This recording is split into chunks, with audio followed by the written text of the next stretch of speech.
నా పేరు ప్రేమిల. నేను మైపట్నం నుంచి వచ్చిన. మైపట్నం నుంచి వస్తే కరోనా టైంలో వారం రోజులు కరోనా స్టార్ట్ అయితే టైంలో వచ్చిన నేను. అయితే నేను వచ్చిన పోయినా డిసైడ్ అయిన తెల్లారే కరోనా స్టార్ట్ అయింది. 6 సంవత్సరాలు అవుతుంది నేను హాస్పిటల్కి వస్తున్నా. నాకు రక్త కణాలు పడిపోయాయి. అందుకే బాగా చూసిన సార్ నాకు. నేను పోయిన తెల్లారే లాక్డౌన్ పడ్డది. 10 రోజులు నేను ఐసీలోనే ఉన్నా. నన్ను బాగా చూసుకుంటూ కరోనా టైం వచ్చి 6 సంవత్సరాలకు ఉంది. అప్పటి నుంచి ఇప్పటిదాకా నేను బాగానే ఉన్నా. ఈ దవాఖాన నాకు చాలా మేలు చేసింది. యేసుప్రభు సారు అందరు శిష్టాలు అందరు చాలా బాగా చూసుకున్నారు. నన్ను అయితే ఏమైనా సార్ నన్ను ఆదుకొని మంచిగా ఐసులా నన్ను అడ్మిట్ చేసిండు.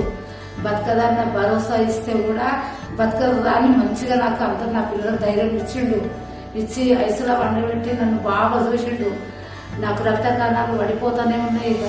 బతకదాన్ని నన్ను అంటే కూడా ఎవరికి అందరికి నా పిల్లలకు ధైర్యం చెప్పిండు. మంచిగా షాంపులు తీసుకున్నాడు, అంత శిష్యులు చేసిండు, మంచిగా చూసుకున్నాడు ఆ సారు. నేను ఆ సారు మీదనే భారం చేసిన. నేను నా పిల్లలు అందరము మంచిగా సారు మంచిగా బతికించిండు అని నేను కూడా ధన్యవాదాలు చెప్పుకుంటున్నా సారు. నేను ఇప్పటికీ సార్ ఎందుకు నమ్ముకుంటున్నా అంటే నాకు మంచిగా అప్పటిదాకా ఇప్పటిదాకా నాకు ఏ జ్వరం ఏది లేదు. మంచిగా ఆరోగ్యాలతో మంచిగా ఉన్నా. ఆయన మందులు ఇచ్చిన వల్ల, ఆయన హాస్పిటల్ మందులు అన్ని వాడిన వల్ల మంచిగా ఉన్నా.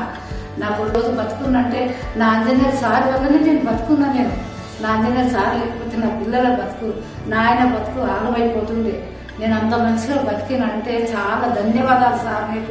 నేను రుణపడిపోతా. నేను సార్ మీకు చాలా ధన్యవాదాలు సార్. మీకు